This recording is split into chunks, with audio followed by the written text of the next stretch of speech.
you are indeed a WWE Hall of Famer, it stands to reason that when we look back on their careers, you think to yourself, wow, they never did anything silly or anything stupid because they reached the top of their profession. Of course, this is sports entertainment though, and nobody gets away from that. In fact, if you are planning to get into the grappling, at some point, you're going to be made to look like a fool. So there, my name is Simon for What Culture. Please do hit that subscribe button, and today, that's right, we are going through 10 forgotten storylines for WWE Hall of Famers. Number 10, Shawn Michaels is the sexy servant. So the sexy part doesn't tie in at all. I only said that because Shawn Michaels referred to himself as a sexy boy, and I thought that it sounded quite nice when you say it out loud. I will let myself out. Given this features JBL as well though, we have a pair of Hall of Famers, and we got this story in late 2008 and early 2009. But because there was a big financial crash, Vince McMahon decided, well, somebody's going to have to fall on hard times, and he chose Shawn Michaels, who apparently lost all his cash, even though he was still a WWE superstar. It meant he didn't go to Bradshaw and said, please, please take me under your wing and give me a bunch of money. Because JBL was a massive asshole, he said yes, and he treated HBK like shit. It actually resulted in two matches in terms of the angle, because the first is when JBL was taking on John Cena for the WWE title. The whole point was Shawn was meant to help out his leader, but he didn't. When we got to No Way Out and we had Shawn Michaels versus JBL with the stipulation that if Michaels won, he would be free from all of this, but if Bradshaw won, Shawn would have to be under his employ for the rest of his life. Now, I haven't gone to a lawyer, but I don't think that's legal. And of course, Michaels was able to get the victory and we left all this behind us, mostly because I think WWE realized it was super duper silly. Also, this was mere weeks before Shawn Michaels had that match against The Undertaker at WrestleMania. All of this is bizarre. Number 9, Randy Savage versus Rodzilla. Never forget that between the years of 1997 and 1999, basketball superstar Dennis Rodman was kind of going, I don't want to shoot hoops anymore. I want to go to WCW and I want to have matches, and he had 4 of these. Now the first one actually generated a bunch of interest. You know the deal. Eventually it just becomes commonplace. By number 4, nobody really cared. To try and hide the fact the former Chicago Bulls player didn't really know what he was doing, of course he was booked in multi-man matches, until we got to 1999 and Eric Bischoff went, no, I think you've learned enough, Rod, so we're going to put you in a one-on-one against the Macho Man, Randy Savage. Now, you couldn't have booked this any better because, of course, Randy Savage is one of the greatest wrestlers ever, so he could take care of Rodman. And holy crap, did we go to town with this, because we even had an angle on the Jay Leno show where both dudes turned up and they had a massive fight. It was also hardcore rules, so there was a little bit more leeway, and this was the last match Dennis Rodman had. But I tell you, if you actually want to watch something that's kind of fun, you could do worse than this. And given the year it happened and the fact it was World Championship Wrestling, those things didn't really go together.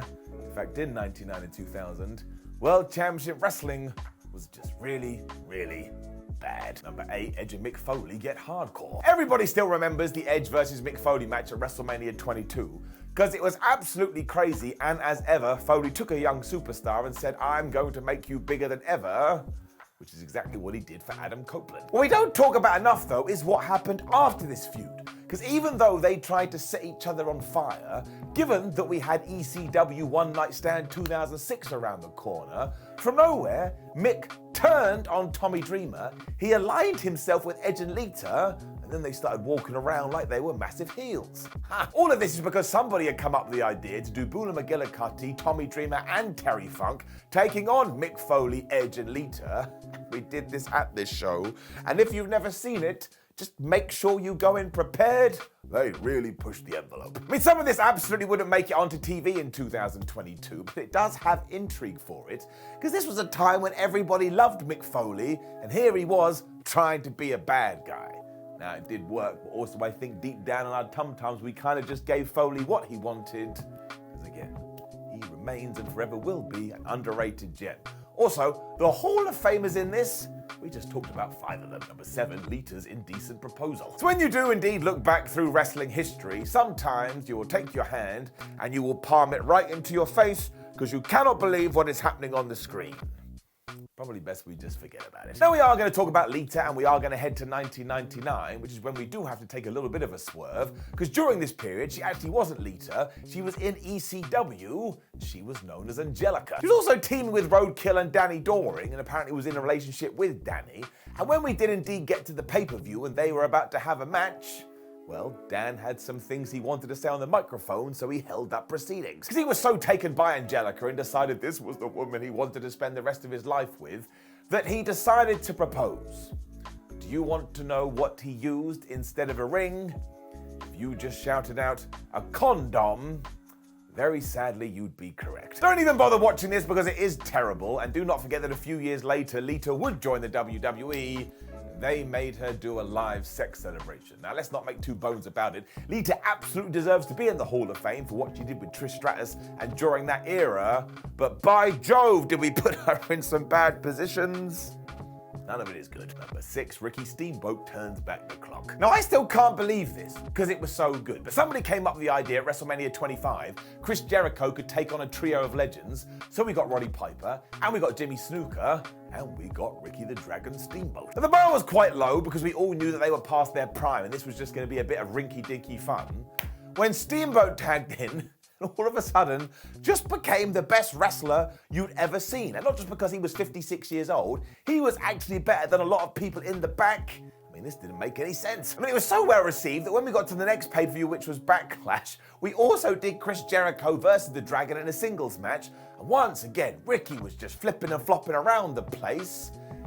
Just like magic, to be honest with you. How is anybody that old so good? It's important to note that Steamboat hadn't had a WWE singles match since 1991, and this continued too, because he went on the house show circuit for a while, where he worked Drew McIntyre. Just go on the internet and Google some of those reports. Once again, smashed it. So this needs to come up more when Steamboat's name is mentioned. And look, even before this, he deserved to be in the Hall of Fame. But once he had put in this performance, I tell you, he is a first ballot Hall of Famer. He's one of my favorite wrestlers ever. Number 5, Chyna is the champion. After years of demand, Chyna was finally put on the Hall of Fame back in 2019. The only real shame that she was put in there alongside DX, where she should have got her own single entry. Because holy cow, did she change the game. And you can make a bunch of arguments about all of this, but if you go back to her pomp, there is no two ways about it. Joni Laura was a massive star, hence why she was able to become the Intercontinental Champion. And I don't think such a feat is ever going to happen again, which makes it even more legendary. The absolute craziness started in August 1999 though, when we had The Undertaker and Triple H having a number 1 contender match, but there was a third person in this thing, and it was the 9th wonder of the world, and if you can believe it, Chyna won. I mean, this was the Attitude Era, so that accolade then pinged around to everybody to find out who was going to take on Stone Cold Steve Austin. But we didn't do this on a whim. That conversation actually happened backstage, because somebody went, hey, maybe Chyna could face the Rattlesnake, before ultimately decided against it, and we went off in a different direction. It's also probably why Chyna asked for main event money when her contract did come up for renewal. As we do know, sadly, the two parties never agreed. They could never cope up. Chyna never came back to the company. She definitely should have finished this story.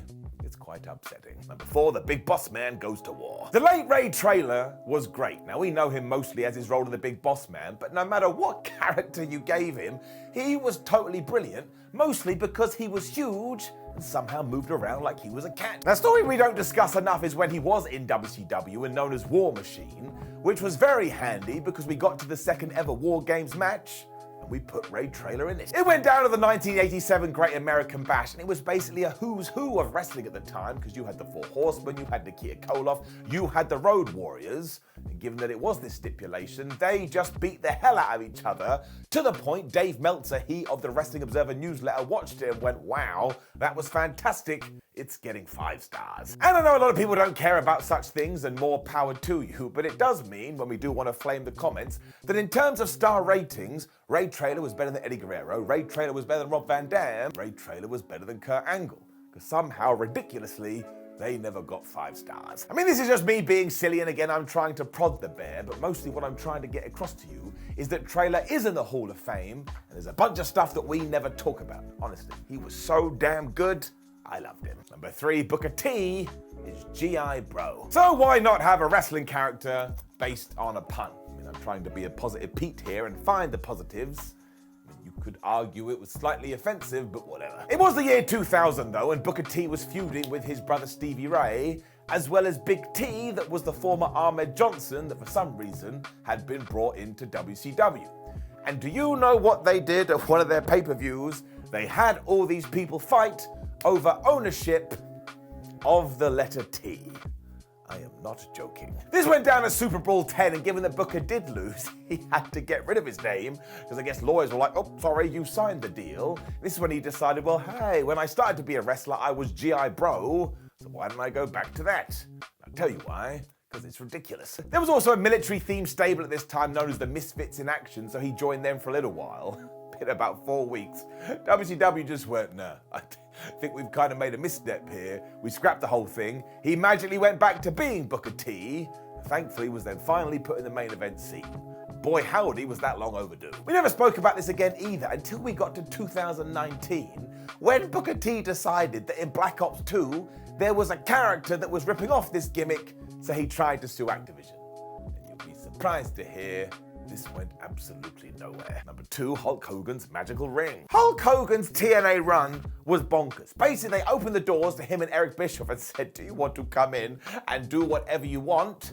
And they agreed. So of course we got gibberish. Never was this more true than when we got to 2010 and we had this storyline on Impact. Because Abyss, you know, the massive monster, was suffering like a confidence crisis and he wasn't able to get his welly back when he bumped into the Hulkster, who decided, no, this won't do. So he took out his Hall of Fame ring and he gave it to this masked man. It was all like, oh, this is gonna give you so much power, you ain't gonna believe it.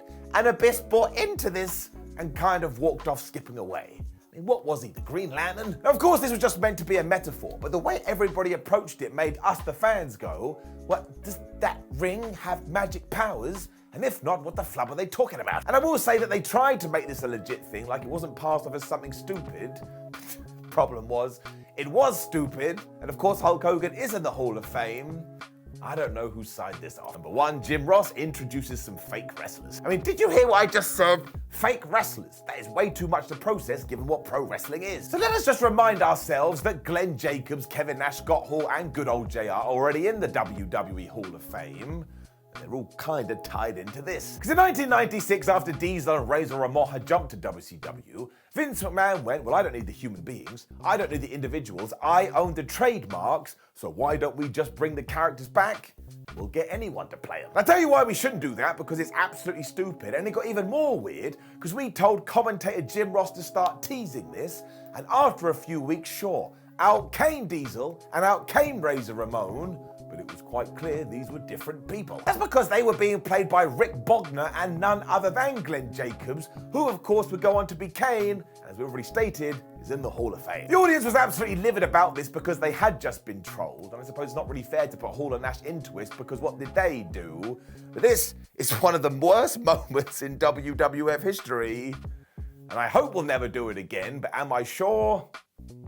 No. Now please do leave a comment below and let me know what you think about any of these entries, and make sure you give us some more. Like the video, share the video, and subscribe. Head over to whatculture.com where you can read articles like this with your eyes. Make sure you come follow us on social media, and we have a ton of videos there for your entertainment. Watch one. My name is Simon for What Culture. Thank you very much for joining me as always. Happy holidays. See you soon.